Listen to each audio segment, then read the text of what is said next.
I'm getting asked by so many people, what do we do when no one that we're talking to believes that we're mold sick? No one thinks that mold is an issue. They think that we're overreacting.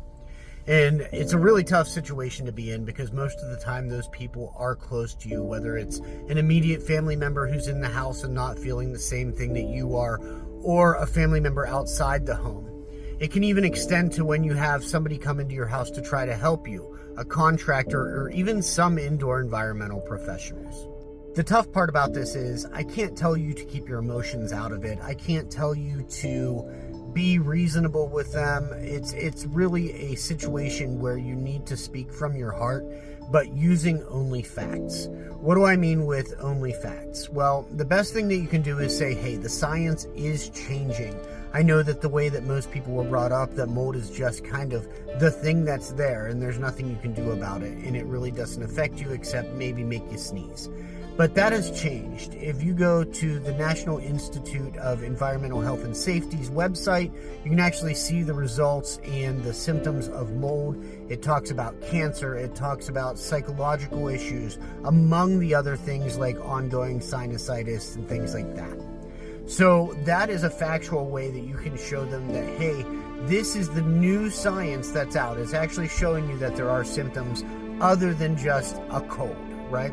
The other part is to rely on things that are accepted in the regular realm. That means stay away from things like ERMI, hurts me too tests. They give us information. There's something that in the trade we can use. Unfortunately, if you go to the EPA's website who developed the ERMI test, it specifically says not to use that for an indoor environmental study for homes, right? So we want to take that argument away from people and really just give them facts. Hey, this is how it works. This is what's affecting our family. The other part of this is that we need to stay away from the extremes. Talking to people who don't buy into the mold issue about fully moving out of a house or fully tearing down a house is like talking to somebody who doesn't believe that cough could be cancer, that you're going in for chemo, right? We need to make sure that we're talking solely about what is happening and not what could happen. You know, a lot of places have been torn down or condemned. There's families that move all over the United States, but the majority of the time there are real-world solutions for how to deal with mold in an indoor environment. You know, there's tried and true methods like the IICRCS 520, and then there is the tried and true method of fully removing yourself from a moldy environment. The truth of the matter is, for most individuals, it does lie in the middle.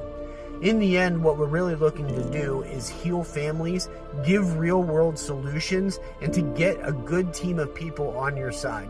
The best team of people are those who care about you, so if we can use education, actual facts, and real-world solutions to get them into that understanding, that is the best way we can go about getting help. And of course, there's always professionals like me. I'm always happy to sit down and talk with families and try to explain to them why some people are reacting to mold in different ways than other people, why there's some people who just aren't feeling better, or minor issues in the home are affecting one person and not the others. That's what I'm here for. I'm more than happy to help, and I hope this video helps you get the help that you need.